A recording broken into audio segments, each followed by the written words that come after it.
Lecture 2, Part 1. We're going to have two sections on coastal processes and landforms. And I want to begin by talking about what creates waves, a major factor in creating coastal features. And of course, it's the wind. And it's, a frictional resistance, frictional push on the water surface. And, winds and waves are proportional to one another. Very often, we talk about waves, we say wind waves. Well, there are two types of waves. There are deep water waves known as swell, and these are round crested waves, and it's just simply, the wind, right, providing a frictional force and pushing the surface of the wave along. And, well, the wave is going to change shape as it approaches shallow water. And the second type of wave is a shallow water wave called the breaking wave.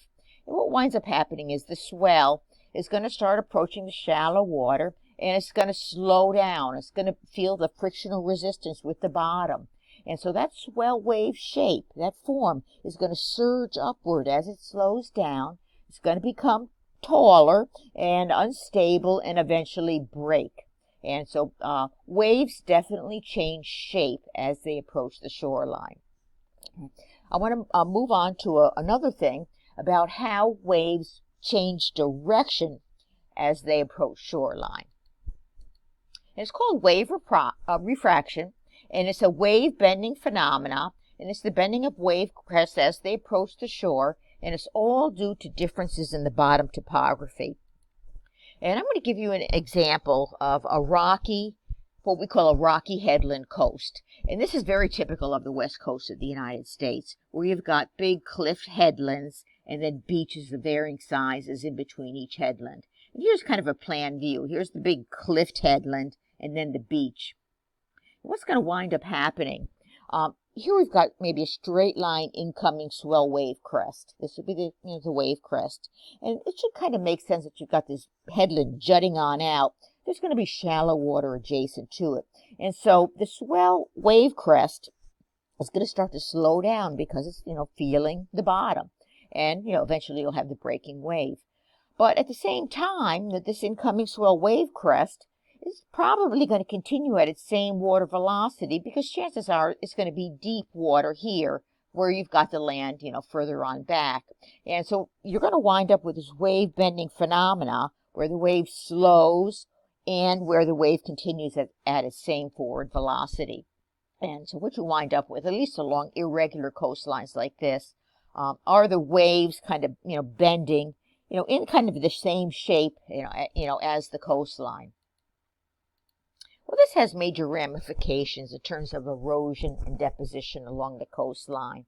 At the Rocky Headlands, it is definitely an area of high wave attack, and it's because the waves that are breaking are converging. You can see on all sides, the waves are breaking, and you wind up with high wave attack and a whole series or suite of erosional landforms. So we'll list those, and they're pretty easy to understand.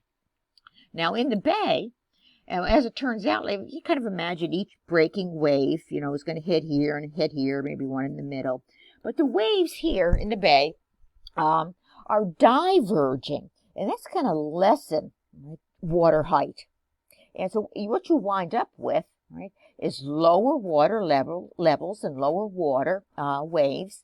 And so because you've got this diverging action, you've got deposition. And what you wind up with is the deposition of beaches, right, not erosion. And these beaches are typically crescent-shaped of various sizes, and they're called pocket beaches. I just want to show you some pictures here in Australia. Went a while ago, but I'm on a headland here, and here's a nice big pocket beach and another headland here. The northeast coast of the United States, which is particularly Maine, is also a rocky headland coast, and here we've got a headland, a small pocket beach, and another headland here. Now, California is famous for its beaches, but actually it's categorized as a rocky headland coast. And so here's a headland here in San Diego, and this is a really long beach. So in California, you can have small pocket beaches or big ones, and then there'd be a headland over here. So it's very typical, right, all along the western coast of the U.S., not just California. So let's take a look at the erosional landforms because of that high wave attack focused on the headlands. So what we've got is a cliffed headland or sea cliff, and we're kind of looking at it in side view. And as I mentioned, this is very typical of the west coast, the northeast coast of the U.S.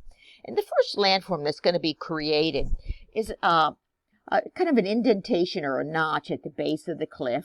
Or, if you have higher wave attack or weaker rock, you can actually create a deeper sea cave. And it's going to be at the base of the cliff because this is where the wave attack is going to occur at mean tide level. And so you've got low tide and high tide. And so this is where you're going to have the wave attack, eroding away the base of the sea cliff. And here's just some examples of some small scale notches. All right, now over long periods of time, you're going to wind up eroding this sea cliff back. Right? At one time, it was way out here, right? But it's eroded back, and you wind up creating an erosional feature called an abrasion platform. And it's called a rock ramp, right, from retreat of the sea cliff. And actually, it goes by a whole bunch of different names, a wave cut platform or abrasion ramp. But we're going to use the term abrasion platform on the exam. It really is kind of the same process of the headward erosion of a waterfall that I explained already. I mean, if you undercut the base of a cliff, the top is going to become unstable, and eventually, blocks of rock are going to collapse on in, and the waves and tides will carry it on away. And so you're going to have retreat of the cliff, and then you repeat. All right, you're going to have wave attack at the base, and undermining, and then you're going to have, just again, the rocks collapsing on in. And so what you're going to wind up with is just kind of an erosional surface of where that sea cliff was. And very often you can see it when it's exposed at low tide level. You can actually see a portion, and you can kind of walk on out and look at tidal pools and things like that. And I've got some examples. Actually, all these pictures are from Australia. Here's, maybe not particularly at low tide, but here you can actually see two little portions of the abrasion platform. So we know that at one point in geologic time, this headland was at least out here. Here's another example here. You've got the abrasion platform exposed, and we know that that sea cliff was at least out here. And this is kind of a neat example here. Definitely this was at low tide, so you can really see how at one time this headland was much larger, and you see a broad abrasion platform. Now here I've got two examples of abrasion platforms at low tide. And of course they're not going to be smooth surface, as they're eroded back. And this is out in California, and there's some people out there. And this is one out in Costa Rica. So the cliff headland is, behind me. It's eroded back significantly, but at low tide you can kind of walk on out. So these are nice examples of abrasion platforms at low tide. All right. Another feature that you'll see, an erosional remnant of what was once the sea cliff, is an arch or a sea arch. And really what it is just kind of selective erosion on the sides very often of the sea cliff. And so maybe you've got big high wave attack, on the side of the sea cliff.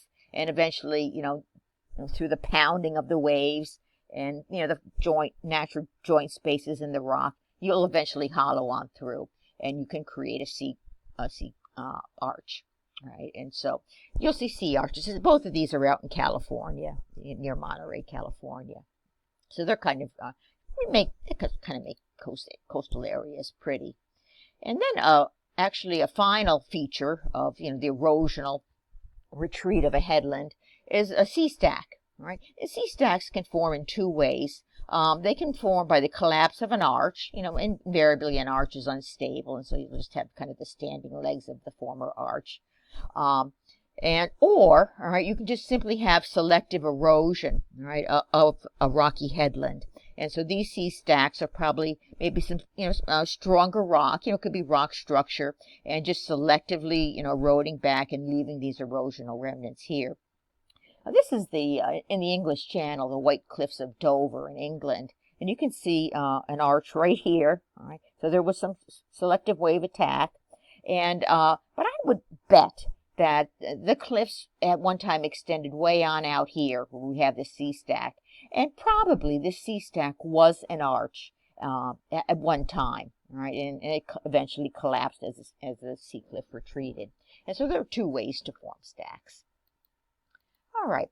I want to move on from, rocky headland coast, so typical of the west coast of the U.S., and kind of get closer to home and talk about, beaches, sandy beach coasts that you'll find all along the Gulf Coast of the U.S. and most of the Atlantic, except for the Northeast. All right. Now, there is a term. The main thing that's going on along beaches is something called littoral drift.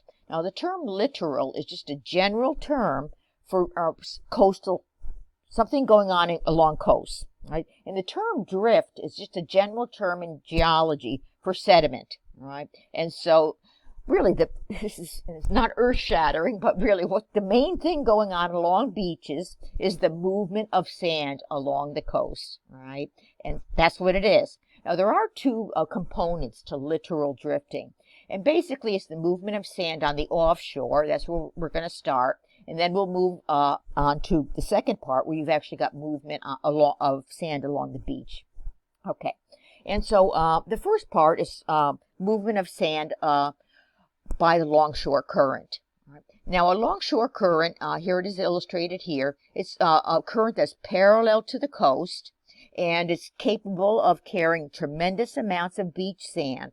Now, the reason why it's there, it's set up by incoming, wind waves. By incoming refracted waves.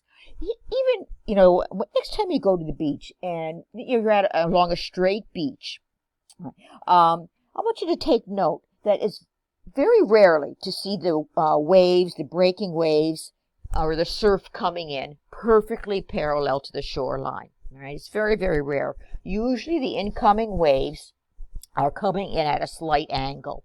And it is all due to the differences in the bottom topography.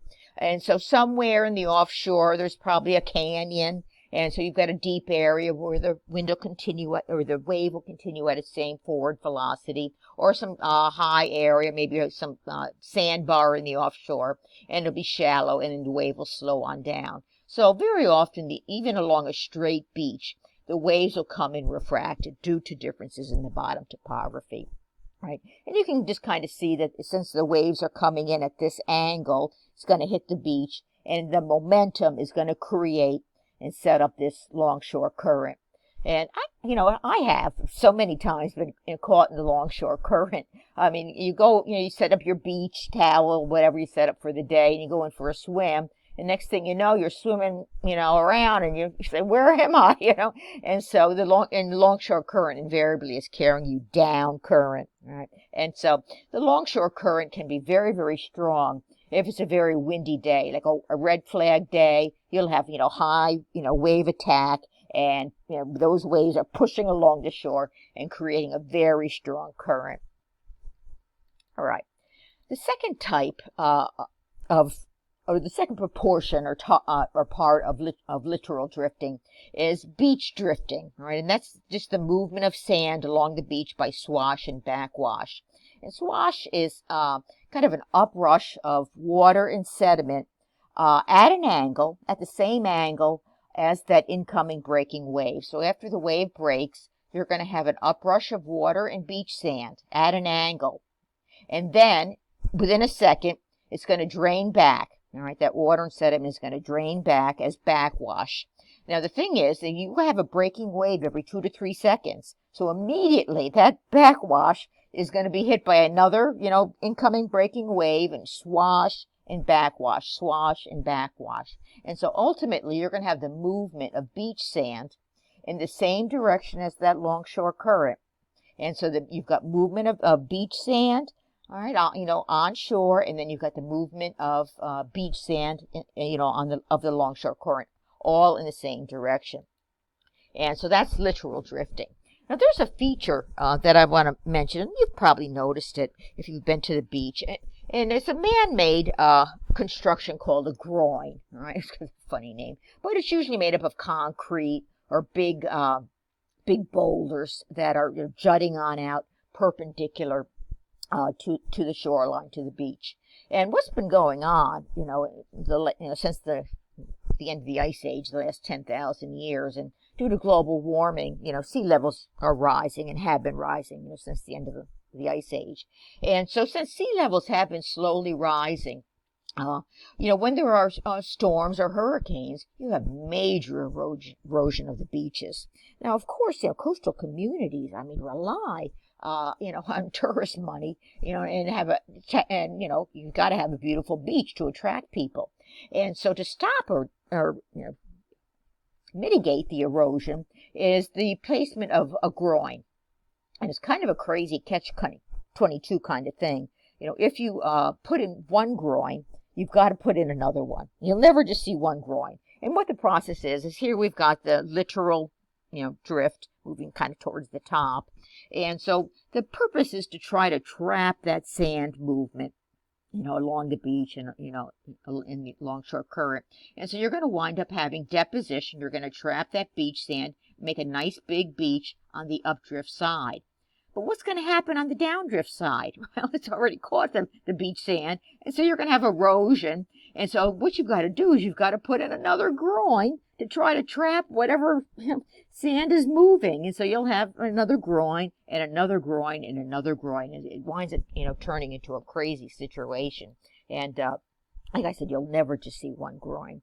And here we've got a whole series put in, and it's nuts. And so you can tell, just by where you've got the deposition, the general direction of the longshore current or the littoral drift, both processes. So you've got deposition, erosion, and deposition, and it becomes insane.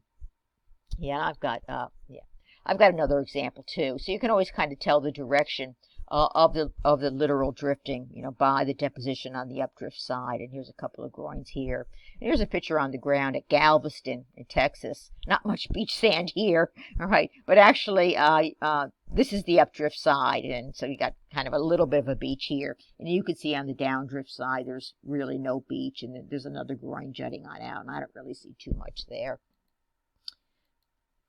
All right, so let's talk about how all of this littoral drifting of sand eventually gets deposited along the coastline. And there are just a couple of landforms, and they're pretty simple to understand.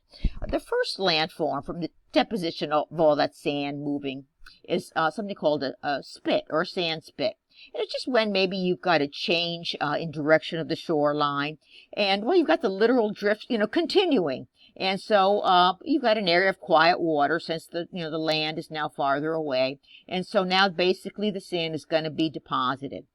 And so you wind up with a sand spit. And sometimes it recurves if you've got the waves in a bay. And here's another example too of a sand spit. It's become a bit vegetated, by beach grass and things like that. But again, the land ended, all right, the land ended, but the littoral drifting continued. And so there was enough sand to continue and deposit the sand spit. And the same thing here, right? The configuration of the land changed, and the littoral drifting just kind of continued, but it's quiet waters, and you create a sand spit, and you kind of see the further growth. There are some sand bodies here below the water level, so the growth of that sand spit is going to continue. And then another feature is called a bay mouth bar, and it's nothing more than a sand spit that grows across a rocky headland coast, right, a regular coast. And so you wind up with the closure of the bay with a sand spit. And so it's called a bay mouth bar by the growth of that sand spit. Now, eventually, here we've got an irregular coastline. What's going to wind up happening over time is you're going to wind up straightening that coastline by the growth of bay mouth bars. Because what's going to happen is maybe you're going to wind up with, maybe there's a river here depositing its bed load, and eventually that sand or sediment will become vegetated, and you'll create a marshy area. And so here's a nice example of a bay mouth bar here, right? And here's a good example of another one. And actually it is starting to fill on in. And so eventually you'll have all land, and you'll wind up straightening what was once an irregular coastline. And the third and final landform that you'll find, it's got kind of a funny name. It's called a tombolo. I like to say it's a tombolo. And it's nothing more than a sand spit connected to an offshore island. So you've got to have offshore islands.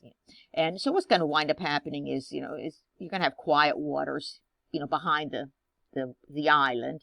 And so since you've got quiet waters, low wave attack, you're going to have an area of deposition. And so you've got to wind up creating a sand spit connecting to an island. And here's out near Big Sur, California. And there's actually this tombolo is vegetated, and there's actually an observatory here. This one is a pretty famous one in France. It's called Mont Saint Michel. It's a former medieval monastery, and so it's a big tourist location. And here's the tombolo here. It's got a road on it and all the traffic leading. And like I said, it's a big tourist spot. This is one in Greece. There's a lot. There's a fair amount of tombolos in Greece because of all the offshore islands. And I remember when I was flying into Athens, I saw this tombolo from the air, and I said, I gotta go find that tombolo. All right. And so I eventually found it and got a nice picture of it. End of lecture.